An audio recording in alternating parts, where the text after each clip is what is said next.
So hello everyone, welcome back to my channel. My name is Nancy Sahara and I'm a second year MBBS student in GMC Mumbai. आज की video में हम बात करने वाले हैं कि क्यों ऐसा हुआ कि सेम क्लास में पढ़ने वाले, सेम 250, 300, 500 के बैच में बैठने वाले, same teachers, same study material, same fees, same time, सब कुछ सेम, और उसके बाद में ठीक है हम एक टिपिकल बच्चे का एग्जाम्पल ले रहे हैं who is right now performing very well, और उसी बैच का एक और बच्चा जिससे बेयर मिनिमम मतलब वो पासिंग मार्क्स तक नहीं ला पा रहा, जो क्राइटेरिया है to just enter the GMC, वो इतने मार्क्स भी स्कोर नहीं कर पा रहा। तो कमी कहाँ पर है, गड़बड़ कहाँ पे हो रही है, ये चीज़ समझ में नहीं आ रही है। तो ये चीज़ जो लास्ट टाइम था मेरा, उस वक्त मुझे जाके समझ में आई कि कहाँ पे फ़र्क आ जाता है। स्टार्टिंग में दोनों सेम स्टार्ट पॉइंट से स्टार्ट करते हैं, लेकिन day by day, time by time, ठीक है, मेरा जो मोटो है, अभी जो मैं तुम्हें चीज़ समझाना चाह रही हूँ वो तुम्हें समझ में आ रही है कि सेम जगह से उठे हुए दो बच्चों में डिफरेंस कहाँ गया। ये तो बहुत बड़ा डिफरेंस है यार। One is not even clearing the passing marks and one is like cracking that exam. ठीक है, तो उसके लिए तुम्हें करना क्या पड़ेगा भाई, उसके लिए तुम्हें लगाने पड़ेंगे मॉक्स। ठीक है, इस टाइम पे बहुत सारे बच्चे जो भी ये वीडियो देख रहे हैं वो मॉक्स नहीं लगाते हैं शिद्दत से। ठीक है, जो लगा रहा है बहुत बढ़िया बात है भाई, बहुत ही अच्छी बात है, बहुत बढ़िया चल रहा है तेरा, तो टाइमली रिवीजन कर रहा है, तूने शॉर्ट नोट्स बना रखे हैं, तू मॉक्स लगा रहा है, टाइमर लगा के मॉक्स लगा रहा है, तो जो पेपर चल रहे हैं, मेजर्स चल रहे हैं, AIATS चल रहे हैं, जो भी चल रहे हैं तू देने जा रहा है, तो बहुत अच्छे ट्रैक पे है तू। मैं उस निठल्ले बच्चे की बात कर रही हूँ जो मेरी तरह मॉक्स नहीं लगा रहा है। ठीक है, जो कि मैंने लास्ट टाइम पे तो मुझे अकल आ गई थी कि मॉक्स लगाने से ही होगा, क्योंकि मॉक्स लगाने से तुम्हें हर्डल्स एक्चुअली आती कैसी हैं वो चीज़ समझ में आती है। देखो पता है क्या होता है, जैसे कोई ट्रेनिंग चल रही है, आर्मी ट्रेनिंग चल रही है, कुछ भी चल रही है, तुम्हें पहले एक चीज़ सिखा दी कि बैरक्स ऐसे ऐसे करना है। ठीक है, दूसरी बार ऐसे सिखा दिया कि तुम्हें पुलअप्स मारने सिखा दिए, अगली बार तुम्हें कुछ भी यार एक वॉल को जंप करके क्रॉस करना सिखा दिया। ठीक है, लेकिन हमेशा आर्मी ट्रेनिंग में एक प्रॉपर सीक्वेंस बना होता है बहुत सारी चीज़ों का। तुम्हें पहले तैर के जाना है, फिर रेंग के जाना है, फिर वॉल क्रॉस करनी है, फिर ऊपर जाना है लैडर से, ये वो। ऐसा क्यों भाई, ये अपने मॉक्स की तरह ही है। अगर तुम सिर्फ बायो करोगे, तुम बायो में परफेक्ट हो, बायो में तुम्हारे 300+ क्रॉस कर रहे हैं, फिजिक्स केमिस्ट्री का काम क्या, तुम सिर्फ केमिस्ट्री कर रहे हो, तुम केमिस्ट्री के महाशय बन गए भाई। इनऑर्गेनिक तुम्हारे टिप्स पे हो गई है, ऑर्गेनिक के तुम्हें सारे नेम रिएक्शन आते हैं, NCERT तुमने चार्ट रखी है, सारे तुम PYQ सॉल्व कर पा रहे हो। ठीक है, और जहाँ तक बात रही किसकी, फिजिकल केमिस्ट्री के तुम्हें फॉर्मूले तुमने शॉर्ट नोट्स बना रखे हैं अच्छे से। लेकिन अब बात आती है फिजिक्स का क्या, फिजिक्स के लिए तुम्हें क्या करना पड़ेगा, वही चीज़, शॉर्ट नोट्स बनाने पड़ेंगे। और भाई फिजिक्स में इस वक्त अगर कोई बच्चा फिजिक्स की वजह से अपना सिलेक्शन रोक लेता है ना, तो बहुत दिक्कत हो जाएगी अगली बार ड्रॉप के टाइम पे, क्योंकि तुझे सब आ रहा होगा। और केमिस्ट्री बायो स्टार्टिंग में तुझे लग रहा होगा कि तुझे आती है, पर फिर ऐसे लगता है कि भाई नहीं आती। तो इसीलिए अगर फिजिक्स की वजह से तुझे कहीं पे भी ऐसा लग रहा है थोड़ा सा भी कि भाई फिजिक्स ना रोक दे मुझे, तो मैं एक बात बोलूँगी, सिंपल एक पेज उठा, जो मैंने किया था मैं बता रही हूँ, सिंपल एक पेज उठा, उस पे उस पूरे चैप्टर के शॉर्ट नोट्स उतार लिए। तो वो शॉर्ट नोट्स तू बनाएगा कैसे भाई, पुरानी वाली मेमोरी जा चुकी है तेरी। अगर तू इस वहम में है कि तू सब कुछ मेमोराइज कर लेगा, ऐसे करके नहीं होने वाला है। वन शॉट उठा, ठीक है, कोई वन शॉट वीडियो देख फिजिक्स की, और उससे ऐसा कभी मत सोच कि तुझे सब कुछ आता है भाई, क्योंकि अपने को सब कुछ नहीं आ सकता। इसीलिए वन शॉट मार, अभी टाइम है, 1 महीना है, ऐसा कोई हार्ड एंड फास्ट रूल नहीं है। मैंने पहले भी बोला था कि लास्ट मंथ में शॉर्ट नोट्स बन नहीं सकते। वन शॉट चला, जो भी तेरे सेट बैठे, जो भी टीचर सेट बैठे, ठीक है, और ज़्यादा टीचर्स मत बदलना प्लीज़। एक को पकड़ लिया, अच्छा समझ में आ रहा है उनसे, तो उनसे ही समझ, शॉर्ट नोट्स बना, उस चीज़ को रिवाइज कर। किसी भी टॉपिक को हल्के में मत लेना कि ये तो छोटा सा टॉपिक है, पहले रिवाइज किया था अब छोड़ देता हूँ, नहीं। हर टॉपिक को रिवीजन दे लास्ट के टाइम पे। फिजिक्स के मैं बता रही हूँ, सिर्फ फॉर्मूलाज से, आई रिपीट अगेन, सिर्फ फॉर्मूलाज से तू 40 क्वेश्चन सॉल्व कर सकता है बहुत ही ईजिली। छोटे छोटे क्वेश्चन में सिली मिस्टेक अवॉइड करो। ठीक है, मुझे अभी एक टेक्स्ट मैंने जस्ट अभी पढ़ा है कि कॉन्फिडेंट है, पेपर दिया, पेपर अटेम्प्ट किया, सारे क्वेश्चन आते हैं। नॉर्मली क्या होता है, ड्रॉपर्स पेपर देने के बाद में बहुत कॉन्फिडेंट होते हैं, ठीक है, हो सकता है मतलब सभी फील करते हो ये चीज़, ठीक है। पेपर दिया, बहुत कॉन्फिडेंट फील कर रहा है कि हाँ यार अच्छा स्कोर निकल जाएगा मेरा, लेकिन जब चेक करने बैठा भाई साहब लाइन से 20 नेगेटिव हो गए, और 20 नेगेटिव होते तुम तो 100 नंबर नीचे आ गए। कहाँ 600 का स्कोर बन रहा था यार। 600 तुम्हारे दिमाग को एक एक हार्मोनल रिलीज देता है, अच्छा फील होता है कि हाँ यार I am in the race. लेकिन तुम अगर 500 पे आ जाते हो, एक ड्रॉपर जब 500 पे आ जाता है ना भाई, उससे ज़्यादा डिमोटिवेटिंग और कुछ नहीं होता है, समझ में आई। तो काम बस इतना है, तीनों सब्जेक्ट्स को लाइन बाय लाइन धक्का मारो। मैं कह रही हूँ फिजिक्स को अच्छे से पुश करके रखो, फिजिक्स को बिल्कुल हल्के में नहीं लेना है, अच्छे से टाइम दो उस चीज़ को, और मॉक्स लगाओ, टाइमर लगा के मॉक्स लगाओ।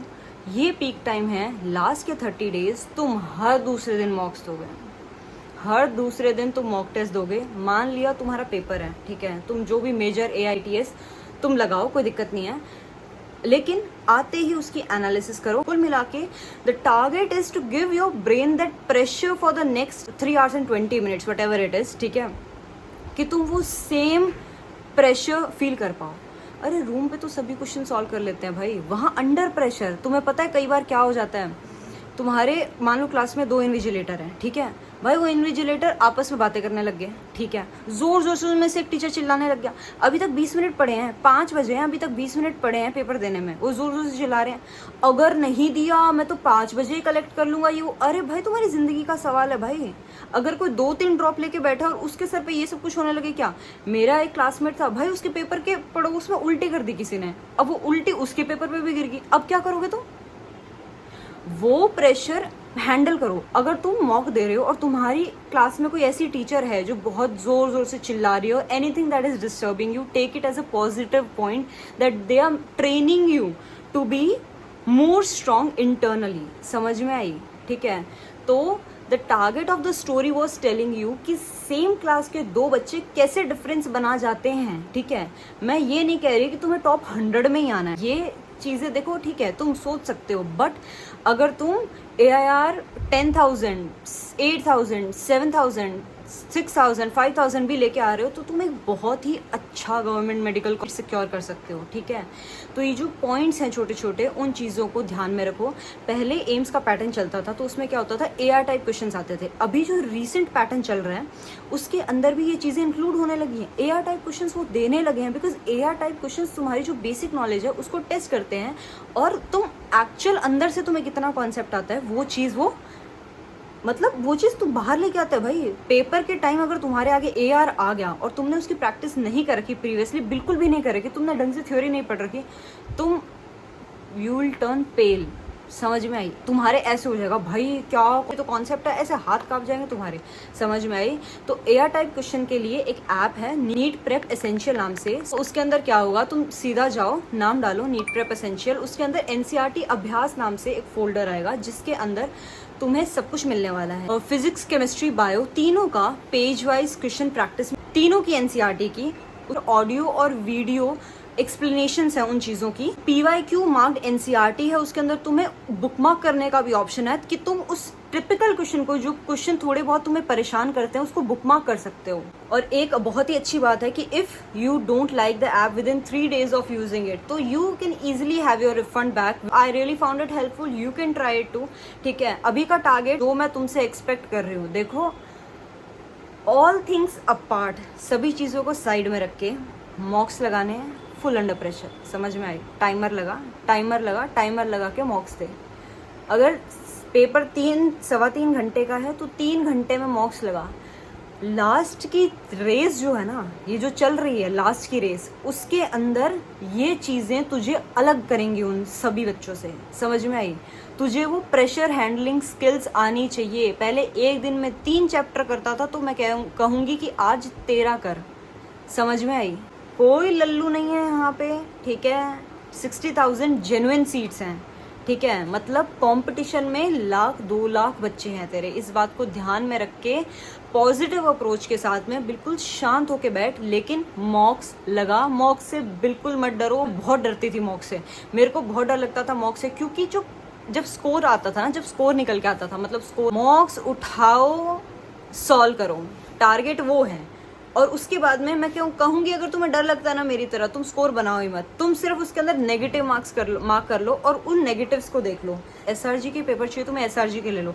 मैंने ये बहुत बकवास करी थी, मैं एसआरजी के पेपर लेके आई थी और पता नहीं कौन कौन से बैच के पेपर लेके आई थी, लेकिन कोई फायदा नहीं है। तुम अपने बेसिक जो पिछले साल के मेजर्स हैं वो उठा के ले लो, किसी बैच के माइनर लेने की जरूरत नहीं है, क्योंकि माइनर में बहुत ज़्यादा वो डेप्थ में चले जाते हैं पर टॉपिक के। तुम माइनर्स मत उठाओ, तुम मेजर्स उठाओ। दुकान पे जाओ, उनको बोलो कि भैया मुझे मेजर्स निकाल दो पिछले साल के, ठीक है, पिछले साल का पूरा सीक्वेंस। तो क्या होगा, 2 बैच के निकलवा लो, ठीक है, एक नहीं 2 बैच के निकलवा लो, तो तुम्हारे पास इनफ मटेरियल है।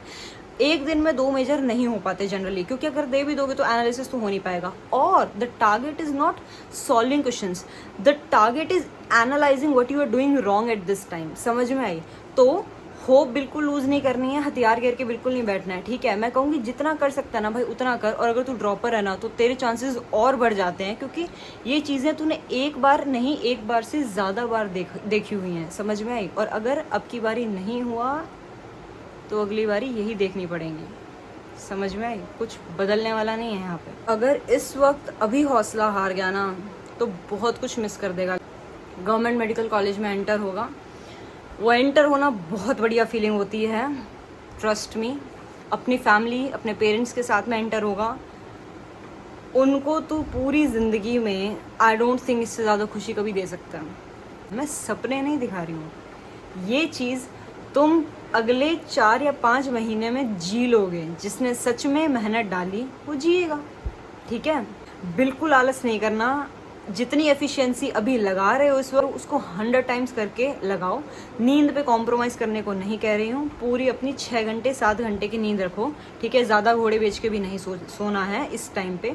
और ये लड्डू खाने का टाइम है, समझ में आई? पूरे साल जो घिसाई करी, पूरे 2 साल 3 साल जो भी घिसाई करी है तुमने, उसका फल अब मिलने वाला है। तो अब क्यों आलस करें यार, अच्छे से करो। बिल्कुल डीमोटिवेट होने की कहीं भी ज़रूरत नहीं है। अगर मेहनत नहीं करी है उसके बाद में रिग्रेट लेके बैठे रहना, ठीक है। और ये रील्स कहीं नहीं जा रही हैं, ये यहीं रहने वाली हैं, ठीक है, ये यहीं रहने वाली हैं। एक बार सेलेक्ट हो जाओ, उसके बाद में जितनी रील्स देखनी है उतनी रील्स देखना, रील्स बनाना, सब कुछ करना। लेकिन अभी के लिए मेहनत डाल, मॉक सॉल्व कर, शॉर्ट नोट्स बना। अभी भी कई बच्चे नहीं कर रहे हैं ये चीज़, तो इसीलिए बनाओ, अपने कॉन्सेप्ट्स को और क्लियर करो, नेगेटिव्स को बहुत ही कम कर लो, ठीक है। बिकॉज जो एक एवरेज चल रहा है बच्चा 550 वाला, उसको 550 के स्कोर पे स्टक किसने किया? उसके नेगेटिव्स ने, ठीक है। जिस दिन नेगेटिव्स हटेंगे, नीट में 101% उसके 630 या 640 कहीं नहीं गए हैं, जो अभी 550 पे चल रहा है। और बाकी तुम कोरिलेट कर लो कि ये 50 से 70 नंबर नीट में 100% बढ़ते हैं, क्योंकि पेपर रिलेटिवली ईजी आता है